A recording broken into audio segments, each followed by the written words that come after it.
Shipibo, Puyanawa ou encore Ashaninka, des noms qui ne vous disent peut-être pas grand-chose. Beaucoup de monde dans le studio de Radio Nova pour cette quinzaine amazonienne. Eux, ce sont les gardiens de la forêt amazonienne. Qui viennent nous parler de l'Amazonie. Ces Amérindiens qui vivent à 2 pas du Brésil et du Pérou.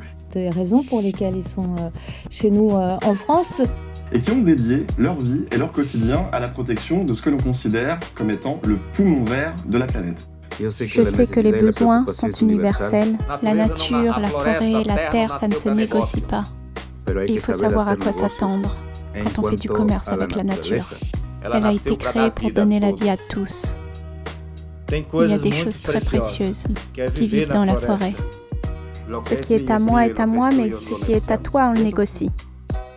Et c'est pour ça que la destruction de l'Amazonie est là. Parce qu'on négocie avec nos richesses. Nous sommes venus ici aujourd'hui pour apporter ce message au monde occidental, mais aussi à tous les scientifiques que la Terre est en train de mourir. Nous devons prendre soin de la Terre. Mais nous ne pouvons pas en prendre soin seuls, car la vie, ce n'est pas seulement la nôtre. La responsabilité, elle est en chacun d'entre nous. L'individualisme que je vois, c'est quand le capitalisme arrive. Donc nous sommes ici pour ouvrir un dialogue, trouver un plan. Si aujourd'hui on en finit avec notre forêt amazonienne, c'est la moitié du monde qui va se terminer. À mon sens, tout problème a une solution. Et je pense qu'il faut commencer par la partie sociale. Quand on partage un bien matériel, on le divise. Quand on partage un bien immatériel, on le multiplie. Si on arrive à réunir toutes les connaissances du monde, on peut aussi unir notre conscience pour travailler avec la Terre. Si je vous donne de la connaissance, elle est encore à moi, et elle est aussi à vous.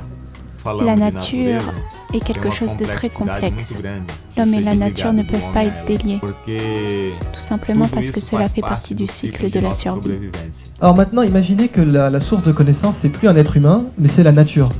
Le meilleur livre scientifique qui existe au monde, c'est quand on s'arrête pour observer ce que la nature a. La nature, elle fait de la recherche et développement depuis 3,8 milliards d'années. Problème très compliqué qu'on ne sait pas résoudre, ce champignon sait le résoudre. Il n'y a rien à découvrir puisqu'elle le donne. Et chacun peut l'apprendre de cette façon-là. Nous avons besoin de rencontrer les grands docteurs, les grands scientifiques, afin de travailler ensemble et d'unir nos forces. Avec nos médecines, pouvoir montrer ce qu'est l'esprit. Avec nos médecines, pouvoir montrer ce qu'est l'amour, la valeur. E pergunto, quer mudar o mundo? Então faça diferente. Cuide daquilo que foi criado no começo do mundo. Acreditamos que essa mudança será feita a partir de sua pessoa. La terre, ça correspond en termes de valeur à un bien qui appartient à tous. C'est pas que l'Amazonie, mais c'est cette même terre et on marche sur cette même planète. Il faut qu'on pense qu'on est à la source de la fabrication, d'ailleurs, du bois qui va être notre mobilier, donc à nous aussi de prendre conscience. Cette conscience-là, elle nous concerne tous et on a besoin d'être là pour relayer ce message, c'est évident. Si on est là, c'est pour s'unir. On est tout le temps dans une agitation perpétuelle qui nous empêche finalement de réfléchir et de voir ce qui est essentiel. Dans les entreprises, des fois on a cette dualité et on a perdu cette connexion entre nos valeurs personnelles et les valeurs de l'entreprise.